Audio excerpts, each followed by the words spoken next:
তোমার মুখাপেক্ষী আমরা, যতজন তোমার মুখাপেক্ষী থাকে, those who look unto you will never be put to shame, তারা কখনো লজ্জিত হইবে না। প্রভু তোমায় ধন্যবাদ জানাই যে তুমি প্রভু আমাদের উপরে তোমার দৃষ্টি রেখেছো, তুমি প্রত্যেককে আশীর্বাদ যুক্ত করো। আজকে যতজন তোমার বাক্যকে শ্রবণ করবেন, প্রার্থনা করি তাদের অন্তরাত্মাকে তুমি খুলে দাও। তোমার যিশু নামের গুণে প্রত্যেকের অন্তরের সাথে তুমি কথা বলো প্রভু। You are a God who speaks. Lord, you are a speaking God. প্রভু তুমি আশীর্বাদ করো। You speak through me. Let me not speak, but you speak through me. In Jesus' name I pray. Amen. Amen. যোহন তার 20 অধ্যায় 1 থেকে 18 পদ এইভাবে লেখা রয়েছে, সপ্তাহের প্রথম দিন প্রত্যুষে অন্ধকার থাকিতে থাকিতে মগদলিনী মরিয়ম কবরের নিকটে যান, আর দেখেন কবর হইতে পাথরখানা সরানো হইয়াছে। তখন তিনি দৌড়িয়া সিমন পিতরের নিকটে এবং যিশু যাহাকে ভালোবাসিতেন সেই অন্য শিষ্যের নিকটে আসিলেন, আর তাহাদিগকে বলিলেন, লোকে প্রভুকে কবর হইতে তুলিয়া লইয়া গিয়াছে, তাহাকে কোথায় রাখিয়াছে আমরা জানি না। অতএব পিতর ও অন্য সেই শিষ্য বাহির হইয়া কবরের নিকটে যাইতে লাগিলেন। তাহারা দুইজন একসঙ্গে দৌড়িলেন, আর সেই অন্য শিষ্য পিতরকে পশ্চাৎ ফেলিয়া অগ্রে কবরের নিকটে উপস্থিত হইলেন, এবং হেঁট হইয়া ভিতরে চাহিয়া দেখিলেন কাপড়গুলি পড়িয়া রহিয়াছে, তথাপি ভিতরে প্রবেশ করিলেন না। সিমন পিতরও তাহার পশ্চাৎ পশ্চাৎ আসিলেন, আর তিনি কবরে প্রবেশ করিলেন এবং দেখিলেন কাপড়গুলি পড়িয়া রহিয়াছে, আর যে রুমালখানি তাহার মস্তকের উপরে ছিল তাহা সেই কাপড়ের সহিত নাই, স্বতন্ত্র এক স্থানে গুটাইয়া রাখা হইয়াছে। পরে সেই অন্য শিষ্য যিনি কবরের নিকটে প্রথমে আসিয়াছিলেন তিনিও ভিতরে প্রবেশ করিলেন এবং দেখিলেন ও বিশ্বাস করিলেন, কারণ এ পর্যন্ত তাহারা শাস্ত্রের এই কথা বুঝেন নাই যে মৃতগণের মধ্য হইতে তাহাকে উঠিতে হইবে। পরে ওই দুই শিষ্য আবার স্বস্থানে চলিয়া গেলেন, কিন্তু মরিয়ম রোদন করিতে করিতে বাহিরে কবরের কাছে দাঁড়াইয়া রহিলেন, এবং রোদন করিতে করিতে হেঁট হইয়া কবরের ভিতরে দৃষ্টিপাত করিলেন, আর দেখিলেন শুক্ল বস্ত্র পরিহিত দুইজন স্বর্গদূত যিশুর দেহ যে স্থানে রাখা হইয়াছিল, একজন তাহার শিয়রে অন্যজন পায়ের দিকে বসিয়া আছেন। তাহারা তাহাকে বলিলেন, নারী, রোদন করিতেছ কেন? তিনি তাহাদিগকে বলিলেন, লোকে আমার প্রভুকে লইয়া গিয়াছে, কোথায় রাখিয়াছে আমি জানি না। ইহা বলিয়া তিনি পশ্চাৎ দিকে ফিরিলেন, আর দেখিলেন যিশু দাঁড়াইয়া আছেন, কিন্তু চিনিতে পারিলেন না যে তিনি যিশু। যিশু তাহাকে বলিলেন, নারী, রোদন করিতেছ কেন? কাহার অন্বেষণ করিতেছ? তিনি তাহাকে বাগানের মালি মনে করিয়া কহিলেন, মহাশয়, আপনি যদি তাহাকে লইয়া গিয়া তাহাকে আমাকে বলুন কোথায় রাখিয়াছেন, আমি তাহাকে লইয়া যাইব। যিশু তাহাকে বলিলেন, মরিয়ম। তিনি ফিরিয়া ইব্রিয় ভাষায় তাহাকে বলিলেন, রব্বুনি, ইহার অর্থ হে গুরু। যিশু তাহাকে করিলেন, আমাকে স্পর্শ করিও না, কেননা এখনো আমি ঊর্ধ্বে পিতার নিকটে যাই নাই, কিন্তু তুমি আমার ভাতৃগণের কাছে গিয়া তাহাদিগকে বলো যে তিনি আমার পিতা ও তোমাদের পিতা, এবং আমার ঈশ্বর ও তোমাদের ঈশ্বর, তাহার নিকটে আমি উঠতে যাই। তখন মগদলিনী মরিয়ম শিষ্যগণের নিকটে গিয়া এই সংবাদ দিলেন, আমি প্রভুকে দেখিয়াছি, আর তিনি আমাকে এই কথা বলিয়াছেন। আজকে যে বিষয় নিয়ে আজ আলোচনা করছি, চারটে বিষয়, চারটে অন্তর্দৃষ্টি, 4 insights. There are 4 insights that will be shared with you all. চারটে অন্তর্দৃষ্টি নিয়ে আজকে আমরা ধ্যান করব। সেই চারটে অন্তর্দৃষ্টির মধ্যে যে বিষয়টা নিয়ে, যে বিষয় কেন্দ্রিক বা যে বিষয় আঙ্গিকে বা বিষয়টাকে আবর্তিত হয়ে আজকের বিষয়বস্তুর আলোচনা হবে, সেটা হচ্ছে শূন্য কবর বা কবর, এম্পটি টুম্ব। আজকে সেই শূন্য কবর নিয়ে আজকে আলোচনা করব। এটা আজকে গভীরভাবে ধ্যান করব আজকের প্রেক্ষাপটে। প্রথম যে বিষয়টা, ঈশ্বর আমাদের অন্তরের সঙ্গে কথা বলবেন। যাই হোক, কথা প্রসঙ্গে উল্লেখযোগ্য যে আজকের বিষয়বস্তু শিরোনাম করা হয়েছে সানডে টুম্ব বা রবিবার রবিবারের কবর, রবিবারের কবর, রবিবারের কবর। বহুদিন আগে আমরা যখন ছোট ছিলাম তখন রেডিওতে এক ধরনের বলা হতো, তখন বলা হতো শনিবার করে এক ধরনের বেশ রহস্য রোমাঞ্চকর বিশেষ কিছু সম্প্রচারিত হতো। সেটাকে বলা হতো রবিবারের, শনিবারের, রবিবারের নয়, শনিবারের বারবেলা। তারপরে একটা দরজায় সেই করে একটা আওয়াজ হতো, এরকম আমার বেশ মনে আছে।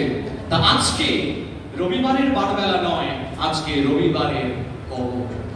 আসুন আজকে সেই বিষয় নিয়ে আমরা আলোচনা করব। প্রথম যে অন্তর্দৃষ্টিতে আমাদের মনোসংযোগ করব সেটা হচ্ছে মূল্যবান কিন্তু শূন্য কবর।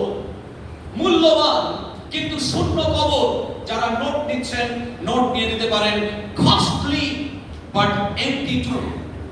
যদিও সেই যদি সেই কবরটা, টুমটা ভীষণভাবে একটা মূল্যবান কবর ছিল। যদি আমরা প্রেক্ষাপট দেখি, যদি আমরা ব্যাকগ্রাউন্ড স্টাডি করি, তাহলে আমরা দেখতে পাবো যে সেই কবরটা ভীষণ দামি ছিল। সেই কবরটা যে মালিক ছিলেন তার সেটি তিনি কিনেছিলেন অনেক দাম দিয়ে। আর সেই যুগে কবর অনেক দামি হতো। সেই শূন্য কবর মূল্যবান ছিল কিন্তু শূন্য ছিল। সেজন্য আমাদের প্রথম অন্তর্দৃষ্টি আমরা দেখছি মূল্যবান কিন্তু শূন্য কবর। আজকে সেই শূন্য কবরের মধ্যে প্রভু যিশু নেই। No tomb could ever hold him। অর্থাৎ কোন শূন্য কবরই তাকে ধরে রাখতে পারেনি। বলুন আমেন। আজকে প্রভু যিশুকে সেই কবর, যদিও সেটা মূল্যবান ছিল, সেটা দামি ছিল, সেটা এক্সপেন্সিভ ছিল, সেটা কস্টলি ছিল, but it could not hold him ever. তাকে কখনোই সেই শূন্য কবর ধরে রাখতে পারেনি। আজকে সেই কবরটাই আমরা অনেক সময় শিষ্যরা ভেবেছিল। সেই সময় যারা শিষ্য ছিল, 12 জন শিষ্য এবং তারও যারা শিষ্য ছিল, তারা ভেবেছিল বোধহয় সেই শূন্য কবরের মধ্যে সব শেষ হয়ে যাচ্ছে।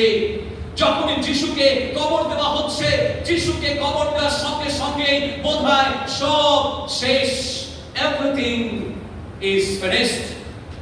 কিন্তু যদিও প্রভু যিশু বলেছেন ইট ইজ ফিনিশড, কিন্তু তিনি তার কার্য কখনোই শেষ হয়ে যায়নি। বলো না। সুতরাং সেই মূল্যবান কবর হওয়া সত্ত্বেও সেটা শূন্য। আজকে সেই শূন্য কবরে প্রভু যিশু নেই, সেটা সম্পূর্ণ শূন্য রয়েছে। আর সেই কারণে সেই শূন্য কবরের জন্য আমাদের জীবনে আশা রয়েছে। বলুন আমেন। আজকে একদিন না একদিন আমাদেরকে পৃথিবী থেকে বিদায় নিতে হবে, কিন্তু সেইখানেই আমাদের প্রত্যাশা রয়েছে, সেইখানেই আমাদের আশা রয়েছে। We have the blessed hope যে আমরা একদিন পৃথিবী থেকে চলে যাওয়া সত্ত্বেও আমরা নিশ্চিহ্ন হয়ে যাব না। বলুন আমেন। আমাদের স্থানান্তর হবে। আমাদের এই পৃথিবী থেকে একটি নিশ্চয়তা রয়েছে যে আমরা, আমাদের জন্য সেই বাটি রয়েছে, আমাদের জন্য সেই গৃহ রয়েছে। সেই কারণে যোহন লিখিত সুসমাচারের 14 অধ্যায় 1-2 পদে তিনি বলছেন, কি বলছেন? তোমাদের হৃদয় উদ্বিগ্ন না হোক, কারণ পিতার গৃহতে অনেক বাটি রয়েছে। যদি না থাকিত আমি তোমাদের বলিতাম। That is the blessed hope. Amen. সমস্ত মানবকুল স্বর্গ এবং নরকে বিশ্বাস করে। এটা বলতে গেলে an integral part of our being, যেটাকে আমরা কিছুতেই ভুলে যেতে পারি না। এর ধারণাটাও যে কি করে আসে সেটাও একটা রহস্য বা পুরোতত্ত্ব বলা যেতে পারে। তার মানে স্বর্গ এবং নরক বলে কিছু আছে। সেই কারণে প্রভু যিশু বলছেন পিতার গৃহতে অনেক বাটি আছে। সেই নিশ্চয়তা এই শূন্য কবর, অর্থাৎ শূন্য কবর আমাদেরকেও ধরে রাখতে পারবে না। যে কবরের মধ্যে প্রভু যিশু দেহটাকে রাখা হয়েছিল, সেই কবর প্রভু যিশু দেহটাকে ধরে রাখতে পারেনি। যেমন ভাবে লাসারকে তিনি 2-3 দিন মৃত হওয়ার পরেও লাসারকে বলেছিলেন, লাসার তুমি বেরিয়ে এসো। তৎক্ষণাৎ 4 দিনের গলা পচা হঠাৎ প্রাণ সঞ্চার করে সেখান থেকে বেরিয়ে এসেছিল। আমাদের জীবনও সেখান থেকেই 11 অধ্যায় 25 পদে যোহন লিখিত সুসমাচারে তিনি বলছেন, আমি পুনরুত্থান ও জীবন। असत कम असत गमय, तमोस আমৃতময় উপনিষদে রাজা রামমোহনের বাড়িতে যাবেন, সেখানে একদম গেটে ঢুকতেই সেখানে লেখা রয়েছে আসত্যম অসত্যময়। হে ঈশ্বর, তুমি অসত্যের পথ থেকে সত্যের পথে নিয়ে চলো। তমসা জ্যোতির্গময়, তমসা মানে অন্ধকার, অন্ধকার থেকে জ্যোতির পথে নিয়ে চলো। এবং তিনি বলছেন মৃতমা অমৃতময়, মৃত্যু থেকে অমরত্বের পথে নিয়ে চলো। উপনিষদে যে প্রার্থনা করা রয়েছে সেই প্রার্থনার উত্তর প্রভু যিশুর মধ্য দিয়ে 11 অধ্যায় 25 পদে তিনি বলছেন আমি পুনরুত্থান এর জীবন। আমাদের যতজন মরিবে সে মরিলেও জীবিত থাকিবে। এই হচ্ছে ব্লেসেড হোপ, এই হচ্ছে প্রত্যাশা। সেই কারণেই বলছে মূল্যবান কিন্তু শূন্য কবর। সেই শূন্য কবরের মধ্যে থেকে শুরু থেকে শেষ হচ্ছে, শেষ থেকে যখন থেকে মনে হচ্ছে শেষ, সেইখান থেকেই শুরু হচ্ছে। It is the victory over death, অর্থাৎ মৃত্যুর উপরে প্রভু যিশু জয়লাভ করছেন। মৃত্যুর উপরে তিনি জয়লাভ করছেন প্রভু যিশু। তিনি বলছেন আমি সেই পথ, যে পথের সন্ধান জগতের লোকেরা করছে, যে পথের সন্ধান করতে করতে হিমালয় থেকে কন্যাকুমারী থেকে কাশ্মীর তারা ঘুরে ঘুরে বেড়ায়, এবং সেইখানে বলছে আমি পথ। যতজন প্রভু যিশুর সন্ধান পেয়েছে তারা পথের সন্ধান পেয়েছে, বলুন আমেন। যারা প্রভু যিশুর সন্ধান পেয়েছেন তারা জ্যোতির সন্ধান পেয়েছে। তমসা জ্যোতির্গময়, তারা জ্যোতির সন্ধান পেয়েছেন। প্রভু যিশু 8 অধ্যায় তিনি 12 পদে বলছেন আমি জগতের জ্যোতি। যতজন তাহার পশ্চাৎ চলিবে তারা কখনো চোখ খাইবে না। তিনি বলছেন আমি পথ, তিনি বলছেন আমি জ্যোতি, তিনি বলছেন আমি জীবন এবং পুনরুত্থান। আসুন দ্বিতীয় অন্তর্দৃষ্টিতে দেখি। প্রথম অন্তর্দৃষ্টি আমরা দেখলাম কবর মূল্যবান কিন্তু শূন্য, কস্টলি বাট এমটি টু। দ্বিতীয় অন্তর্দৃষ্টিতে আমরা দেখতে পাই মূল্যবান কিন্তু প্রাণহীন কবর। মূল্যবান কিন্তু প্রাণহীন কবর। কবর কিসের প্রতীক? কবর হচ্ছে মৃত্যু লোকের প্রতীক। কবর কখন তাকে দেয়? কবরে মানুষকে কখন নিয়ে যায়? যখন সেই মানুষটা মারা গেছে, তার নিথর দেহটা নিথর অবস্থায় পড়ে রয়েছে, সেই নিথর দেহকে কবরস্থ করা হয়, সমাধিস্থ করা হয়। সেই নিথর দেহকে সেই প্রাণহীন গর্তের মধ্যে ফেলে দেওয়া হয়। সেখানে কোনো প্রাণ নেই, সেটা নিষ্প্রাণ জায়গা, ভেতরটা শূন্য, একটা লাইফলেস মিনিংলেস প্লেস, যেটার মধ্যে প্রাণ নেই, নিষ্প্রাণ, যেটার ভেতরে প্রাণহীন অবস্থা, বন্ধ অবস্থা। কোন জ্যান্ত মানুষকে বা জীবন্ত মানুষকে যদি কবরের ভেতরে ফেলে রাখা হয় তার অবস্থা কি হবে? রিসেন্টলি ফেসবুকে একটা জিনিস আমি পড়ছিলাম, সেখানে বলছে একজন বিজ্ঞানী, জার্মানির একজন ভদ্রলোক, একজন গবেষক, তিনি কিছু গবেষণা করছিলেন। তিনি গবেষণা করতে গিয়ে মাস তিনেক একেবারে 20 কিলোমিটার ভিতরে, বলছে 20 কিলোমিটার, কিন্তু বাস্তবে 20 কিলোমিটার কতটা হয় যদি ভেতরে যাওয়া যায় তার যে কি অবস্থা হবে সেটা আমিও উপলব্ধি করতে পারি। যাই হোক, এখন সেটা তো আর সত্যতা আমি প্রমাণ করে দেখিনি যে কতটা সত্য বলছে কতটা মিথ্যে বলছে সেটা আমি জানি না, কিন্তু সেই ফেসবুকে আমি দেখলাম গল্পটা এরকম আছে। প্রায় 15 থেকে 20 কিলোমিটার ভিতরে একজন গবেষক প্রায় 3 মাস ছিলেন অন্ধকারের মধ্যে, এবং তিনি যখন ওই অবস্থায় ছিলেন 3 মাস পরে তাকে আর জীবিত অবস্থায়, মানে প্রায় অর্ধমৃত, মানে প্রায় মৃত অবস্থায় তাকে ওখান থেকে তোলা হয়েছিল। মানে জীবন্ত অবস্থায় একজন ওই অন্ধকার গুহার মধ্যে কিভাবে থাকতে পারে 3 মাস, সমস্ত আত্মীয় পরিজন বন্ধু বান্ধব আলো ছাড়া, সূর্যালোক ছাড়া কিভাবে থাকতে পারে, সেই গবেষণা তিনি করছিলেন।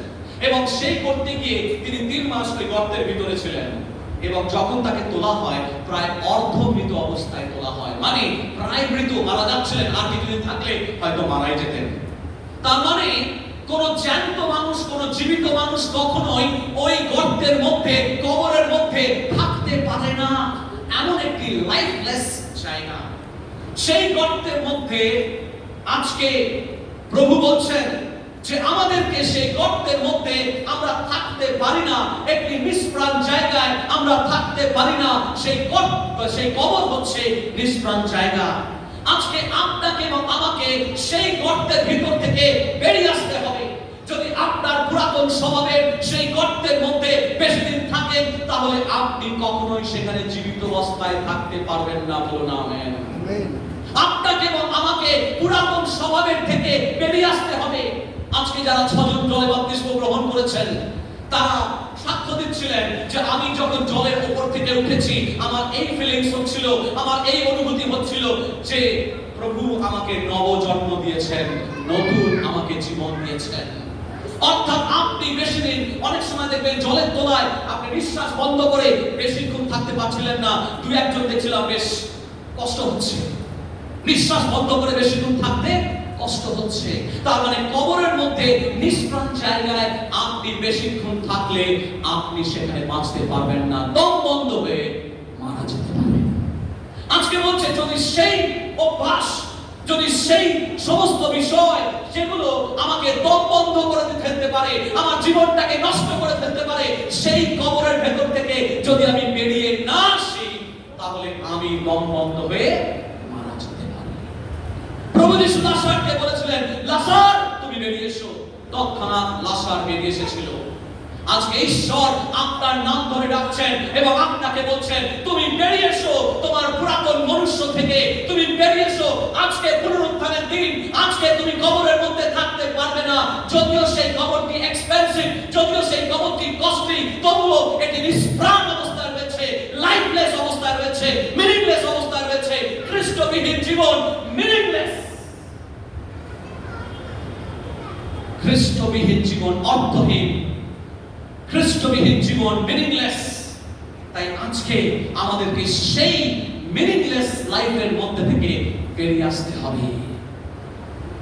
যদিও সেটা কস্টলি, প্রভু বলছেন তোমাকে বেরিয়ে আসতে হবে। যখন তুমি বেরিয়ে আসবে, তুমি নতুন জীবন খুঁজে পাবে। বলি আমেন। আজকে যখন প্রভুর আহ্বানে আপনি সাড়া দিয়ে বেরিয়ে আসবেন, তখন দেখবেন নতুন জীবন, নতুন তাৎপর্য, নতুন ভাবে আপনি জীবনকে অনুভব করতে শিখছেন। আপনার জীবনে ঈশ্বর নতুন ভাবে সমস্ত কিছু সৃষ্টি করবেন। আমরা অনেক সময় ইগো প্রবলেমে ভুগি। ইগো শব্দটা খুব পরিচিত, কিন্তু মজার কথা এটার একটা গ্রিক শব্দ। যেহেতু আমি গ্রিক পড়াই কলেজে আর নতুন নিয়মে নিউ টেস্টামেন্টে, সেই জন্য গ্রিক শব্দের ইগোটা যিশু ব্যবহার করেছেন। আমি পথ, আমি সত্য, আমি জীবন, এই কথাগুলো তিনি বলছেন দুটো গ্রিক ভাষার সমন্বয়। তিনি বলছেন এগো এমি, এগো এমি, এগো এমি। তার মানে হচ্ছে আমি, আমি, আমি। হস্যই যোগ দিচ্ছেন, এমফাসিস দিচ্ছেন। অর্থাৎ apart from me there is no other way. আমাকে ছাড়া আর অন্য কোনো পথ নেই, আমাকে ছাড়া অন্য কোনো জীবন নেই, আমাকে ছাড়া অন্য কোনো সত্য নেই। তার মানে সেই ইগোটা শুধুমাত্র ঈশ্বরের ক্ষেত্রেই ব্যবহার করা যায়। বলুন আমেন। তিনি বলছেন আমি ছাড়া অন্য কোনো পথ নেই। কে বলছেন কথাটা? প্রভু যিশু। He was referring to himself. তিনি নিজের প্রতি নিজে বলছেন আমি ছাড়া অন্য কোনো পথ নেই, আমি ছাড়া অন্য কোনো জীবন নেই, আমি ছাড়া অন্য কোনো সত্য নেই। তার মানে ইগো শব্দটা কেবল তিনি নিজের ক্ষেত্রে ব্যবহার করতে পারেন, কিন্তু সেই ইগোটা যদি আমরা ব্যবহার করি, আমি ছাড়া এই কাজ কেউ করতে পারবে না, আমি ছাড়া এটা চলবে না, তার মানে আপনি নিজেকে ঈশ্বরের জায়গায় বসিয়ে ফেলছেন। আজকে ঈশ্বর বলছেন নিজেকে কখনোই ভেবো না যে তুমি ছাড়া কোনো কাজ হবে না। আজকে ঈশ্বর বলছেন আমরা যেন কখনো নিজেকে অপরিহার্য মনে না করি। আমরা যেন কখনো ইগো ব্যবহার করা মানে, তার মানে আমি নিজেকে ঈশ্বরের জায়গায় বসিয়ে ফেলছি। আজকে ঈশ্বর বলছেন সেই মেন্টালিটি থেকে, সেই কবর থেকে তোমরা বেরিয়ে এসো। বলি আমেন। আজকে সেই জায়গা থেকে আমাদেরকে বেরিয়ে আসতে হবে, সেই মেন্টালিটি থেকে আমাদেরকে বেরিয়ে আসতে হবে। হয়তো আমরা জগতের আড্ডায়, চিন্তায়, ফিলসফিতে চলছি। ঈশ্বর বলছেন তোমরা বেরিয়ে এসো, জীবন লাভ করো, জীবনের উপজয় লাভ করো। যতক্ষণ পর্যন্ত জগতের ফিলসফিতে আপনি আস্তে পৃষ্ঠে বেঁধে রয়েছেন, আপনি সেই আনন্দ উপভোগ করতে পারবেন না। ঈশ্বর বলছেন সেই আনন্দ যদি উপভোগ করতে হয়, তাহলে আমার কাছে এসো, আমি তোমাকে প্রচুর আশীর্বাদ করব, আনন্দ দেব, প্রকৃত আনন্দ। সেই কারণে গীত সংহিতায় তিনি বলছেন 37:4 পদে, তোমরা সদা প্রভুতে আমোদ করো, তিনি তোমার মনোবাঞ্ছা পূর্ণ করবেন। সদা প্রভুতে আনন্দ করো, তিনি তোমার মনোবাঞ্ছা পূর্ণ করবেন। আজকে যদি মনে রয়েছে যে প্রভু তুমি আমার মনোবাঞ্ছা পূর্ণ করো, তাহলে আপনি প্রভুতে আমোদ করুন, প্রভুতে আনন্দ করুন। দেখবেন আপনার কোনো ইচ্ছায় তিনি অপূর্ণ রাখবেন না। তিনি আপনার কথা চিন্তা করেন এবং তিনি সমস্ত প্রয়োজন মেটাবেন। বলুন আমেন। তৃতীয় বিষয়, কস্টলি বাট ডিফিকাল্ট টু। প্রথম বিষয় কি বললাম? মূল্যবান কিন্তু শূন্য কবর, সেখানে যিশু নেই। দ্বিতীয় বিষয়, মূল্যবান কিন্তু প্রাণহীন কবর, সেখানে নিষ্প্রাণ বেশিক্ষণ থাকলে দম বন্ধ হয়ে পড়ে যাবে। একটা চেপে ধরবে, কি যেন একটা চেপে ধরছে, আমার মনে যেন মন খোলা, প্রাণ খোলা, আনন্দ নেই। মনে পড়ে যায় একটি গানের কথা, সত্যজিৎ রায় রবীন্দ্রনাথের পরে যদি আমি কাউকে সম্মান দিই, ভীষণ ভাবে আমার স্ত্রী বলে, বারবার তুমি একই সিনেমা দেখো, আমি খুব ভালো লাগে। কবি গায়েন বাঘাবাই, হীরক রাজার দেশে, শাখা পোশাখা, সত্যজিৎ রায়ের মোটামুটি যতগুলো বই আছে সব, তারপরে উপলব্ধে সেই বিখ্যাত আগন্তুক। ওহ, কি গভীর সেই যুগে! তখন গুগল ছিল না, আমি রিলিজিয়ন প্রফেসরের একজন অধ্যাপক, কিন্তু সেই লেভেলেও সত্যজিৎ বাবু তিনি কিভাবে গভীর পড়াশোনা করেছেন, মানে এত গভীর পড়াশোনা করেছেন, সেটা এখন আমি বুঝতে পারি যখন সিনেমাগুলো দেখি। তাই সেইখানে কবি গায়েন বাঘাবাইনে রবি ঘোষ এবং তপেন চট্টোপাধ্যায় সেই গানটা গাইছেন এবং সেখানে বলছেন, দুঃখ যাবে কি, দুঃখ যাবে কি।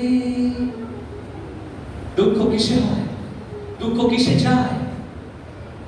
বলছে, তারপরে বলছে, সোনার সিংহাসন ত্যাগ করে যখন কেউ খোলা মাঠে এসে দাঁড়ায়, তার মনের আনন্দে ভরে যায়। অর্থাৎ আমরা যখন সেই জায়গা থেকে বেরিয়ে এসে আনন্দ করি, ঈশ্বরের খোলা মাঠের মধ্যে দাঁড়িয়ে প্রভুকে বলি, প্রভু তুমি কি আনন্দ দিয়েছো, সেই আনন্দে আমাদের আনন্দ আসে। এক অপূর্ব আনন্দ আমাদের হৃদয়কে গ্রাস করে এবং আমাদের আনন্দে ভরিয়ে দেয়। সেই জায়গায় বলছেন ঈশ্বর আমাদেরকে সেই জায়গা থেকে বেরিয়ে আসতে বলছেন এবং তিনি বলছেন, তোমাদেরকে আমি প্রচুর পরিমাণে ব্যবহার করব, আশীর্বাদ করব, যদি সেই জায়গা থেকে আমরা বেরিয়ে আসতে পারি। 3 নম্বর, কস্টলি বাট ডিফিকাল্ট। ওই মূল্যবান কবর কিন্তু কঠিন কবর। আরেকবার বলি, মূল্যবান কিন্তু কঠিন। কারণ সেই কবরের মুখে একটা বিরাট বড় গম্বুজের মতো কি লাগানো আছে? প্রস্তর, পাথর, হিউজ একটা স্টোন সেই মধ্যে লাগানো আছে, অনেকটা খাঁজের মতো, বড় একটা চাকতির মতো একটা পাথর, এবং সেই পাথরটাকে এমন ভাবে রাখা হয়েছে তার মধ্যে খাঁজ করে, একেবারে যেন খাপে খাপ বসতে পারে, এরকম ভাবে একটা খাঁজের মতো করা ছিল। আর্কিওলজিক্যালি আমরা পড়াশোনা করেছি এবং সেইখানে খাঁজের মধ্যে পাথরটাকে এমন ভাবে ঠেলে ঢোকানো হবে যে একবার যদি খাঁজের মধ্যে পাথরটা ঢুকে যায়, তাহলে সেখান থেকে সহজে ঠেলে বের করা যাবে না। এমন একটা পরিস্থিতি যেটা ঠেলতে রোমীয় সৈন্যরা, বেশ বসাসই চেহারা রোমীয় সৈন্যরা প্রায় 10-12 জন মিলে ঠেলে সেটাকে ওই খাঁজের মধ্যে ঢোকাতে হয়। আর একবার যদি সেই খাঁজের মধ্যে ঢুকে যায়, সেটাকে ঠেলে আবার সরানো প্রায় এক কথায় অসম্ভব। এক কথায় সেটাকে ঠেলে বের করা অসম্ভব। সেই কারণে বলছে এটা মূল্যবান কবর কিন্তু কঠিন কবর। এবং সেই কারণে তিনি বলছেন যে আমাদের জীবনের যে সমস্ত অভ্যাসগুলো, যে সমস্ত বিষয়গুলো রয়েছে, সেখান থেকে বেরিয়ে আসা কিন্তু সহজ নয়। তিনি বলছেন তুমি বের হয়ে আসো, কিন্তু তারপরেও বলছে এটা কঠিন কাজ। কিন্তু মনে রাখতে হবে, আমাদের জীবনে ঈশ্বর যে সমস্ত পরিকল্পনা রেখেছেন, সেই পরিকল্পনাগুলো যদি বাস্তবে সিদ্ধ করতে হয়, সেই পরিকল্পনা অনুসারে যখন আপনি চলবেন, আপনাকে এক স্তর থেকে আরেক স্তরে তিনি অবশ্যই নিয়ে যাবেন। কিন্তু আপনার যে পুরাতন বিষয়গুলো, মনুষ্যগুলো, আমাদের যে পুরাতন বিষয়গুলো, মনুষ্যগুলো অনেক সময় সেগুলোকে নষ্ট করে ফেলতে পারে। প্রভু যিশু সেই কারণেই বলেছেন, কি বলেছেন? যে পুরাতন কুপায় নতুন দ্রাক্ষারস রেখো না। পুরাতন কুপায় মানে ইসরায়েল দেশে আঙুরের ফলের রস করা হতো, সেগুলোকে বলা হতো ওয়াইন বা গ্রেপ জুস বা আঙুরের ফলের রস। সেই আঙুরের ফলের রসটা যে কুপার মধ্যে রাখা হতো তার মধ্যে অনেক তোমার ব্যাকটেরিয়া থাকতো, আর সেই ব্যাকটেরিয়ার মধ্যে যদি নতুন রস রাখা হতো সেটা কেটে যেত, নষ্ট হয়ে যেত। এর একটা বাঙালি বা ভারতীয় ভার্সন আছে, আমি হয়তো মনে হয় আগে বলেছি, সেটা হচ্ছে ছানার জল। মানে গরম দুধ করলেন, তারপরে ছানার জল রয়েছে, সেই গরম দুধটা যদি ছানার জলের সঙ্গে মিশে যায় তাহলে কি হবে? সেই দুধ কেটে যাবে। যদি আপনার জীবনে ঈশ্বরের পরিকল্পনা থাকে, বলুন আমেন, তাহলে পুরাতন জীবনের ছানার জল যেন মিশে না যায়, তাহলে ঈশ্বরের পরিকল্পনা আপনার জীবনে কিন্তু কেটে যেতে পারে। তাই আপনার গরম দুধটাকে পুরাতন মনুষ্য থেকে বার করে রাখতে হবে। সেই কারণে তিনি বলছেন তোমরা বেরিয়ে এসো। আমি বলছি না বেরিয়ে আসাটা খুব সহজ, আমি বলছি যে বেরিয়ে আসাটা কঠিন। সেই পাথর ঠেলে আসার মতো, সেই পাথরটাকে ঠেলতে 10-12 জন ভীষণ কসরত করতে হয়, খুবই কষ্ট করতে হয়, তবে সেই পাথরটাকে সরিয়ে আপনি সেখানে বেরিয়ে আসতে পারবেন। আপনাকে সমস্ত হৃদয় দিয়ে, মন দিয়ে, প্রাণ দিয়ে সেটাকে ঠেলতে হবে। অনেক সময়, অনেকদিন আগে বিভিন্ন লোক অনেক সময় নেশা করে, সিগারেটের নেশা, মদের নেশা, বিভিন্ন ধরনের নেশা, আর সেই নেশা থেকে বেরিয়ে আসাটা এতটা সহজ কাজ নয়। আগন্তুক বৈদ্যিক সত্যজিৎ রায় বলছেন নেশা একদিকে, নেশা আর একদিকে, তার মানে নেশায় অনেকটা গ্রাস করে। আজকে সেই নেশা থেকে বেরিয়ে আসা অত সহজ নয়, আমাদেরকে কসরত করতে হবে এবং সেই পাথরের মতো বিষয়টাকে ঠেলতে হবে। কিন্তু মনে রাখবেন, যদি আপনি সেখান থেকে বেরিয়ে আসতে পারেন, আপনার জীবনে নতুন করে ঈশ্বর আশীর্বাদ করবেন। আজকে কোনোভাবে আমাদের সিদ্ধান্ত নিতে হবে যে প্রভু, আমি সেই শূন্য কবরের মধ্যে, যদিও সেটা মূল্যবান, আমি সেখানে থাকবো না, কারণ সেটা লাইফলেস, দমবন্ধ হবার মতো পরিস্থিতি, আমি ওখানে থাকতে পারবো না প্রভু। সেই গবেষকের মতো যে 20 কিলোমিটার ভিতরে 3 মাস ধরে সেখানে ছিল এবং সেখানে প্রায় মৃতপ্রায় অবস্থায় ছিল, যদি আপনি আপনার পুরাতন মনুষ্যের মধ্যে থাকেন, আপনি দমবন্ধ অবস্থার মতো থাকবেন। আপনার জীবনে সেই আশা থাকবে না, আপনার জীবনে সেই খোলামেলা আনন্দ থাকবে না, আপনার জীবনে সেই আশীর্বাদ থাকবে না। আজকে আপনাকে সিদ্ধান্ত নিতে হবে যে প্রভু, যদিও এটা মূল্যবান, কিন্তু আমি এই কঠিন কবরকে জয় করব, কারণ প্রভু তুমি আমার সাথে রয়েছো। 4 নম্বর, প্রথম বিষয় বললাম মূল্যবান কিন্তু শূন্য কবর। দ্বিতীয় বিষয় বললাম মূল্যবান কিন্তু প্রাণহীন কবর। তৃতীয় বিষয় বললাম মূল্যবান কিন্তু কঠিন কবর। 4 number, living the truth, carry the truth, অর্থাৎ কবরকে ছেড়ে সত্যকে ধারণ করুন। আরেকবার বলি, আমার সাথে সাথে বলুন, কবরকে ছেড়ে সত্যকে ধারণ করুন। আমি বলবো কবরকে ছেড়ে, আপনারা বলবেন সত্যকে ধারণ করুন। কবরকে ছেড়ে, কবরকে ছেড়ে, কবরকে ছেড়ে সত্যকে ধারণ করুন। 17 পদে দেখুন কি লেখা রয়েছে, আন্টি একটু পড়বেন। 17 পদ 20 অধ্যায় যোহন লিখিত সুসমাচার, দেখুন সেখানে কি লেখা রয়েছে।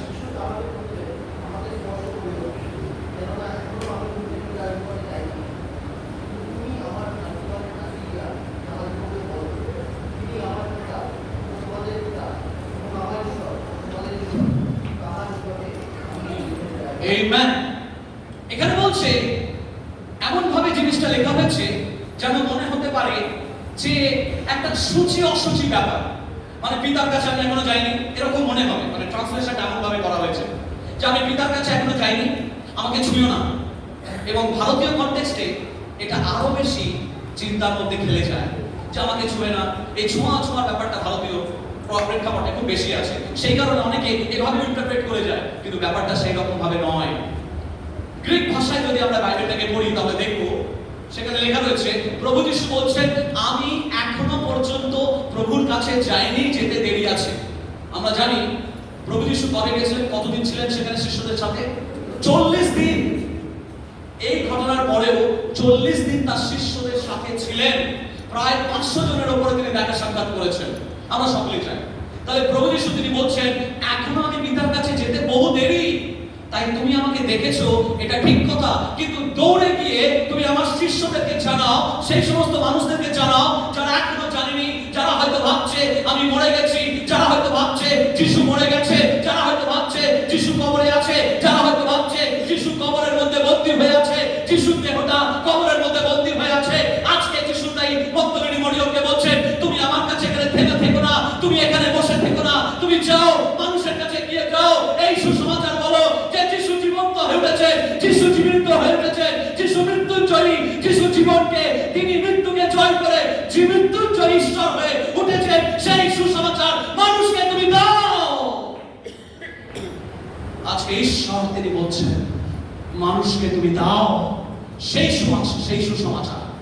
আজকে তিনি বলছেন আমার কাছে থেমে থেকো না, আমার পিতার কাছে যেতে এখনো 40 দিন বাকি আছে, তুমি আমাকে আরো দেখতে পাবে, তুমি আমার কাছে সময় যাপন করতে পারবে, তুমি আমার কাছে আসতে পারবে, আমাকে ছুঁয়ে দেখতে পারবে, আমার সঙ্গে কথা বলতে পারবে, কিন্তু যাও আমার শিষ্যদেরকে গিয়ে বলো, সেই সমস্ত মানুষের কাছে গিয়ে বলো যারা এখনো জানে না, যারা ভাবছে যিশু মরে গিয়ে ওই কবরের মধ্যেই গলে পচে গেছে। যিশু বলছেন যাও, কবর ছেড়ে তোমরা সত্যকে ধারণ করো, কবর ছেড়ে সত্যকে ধারণ করো।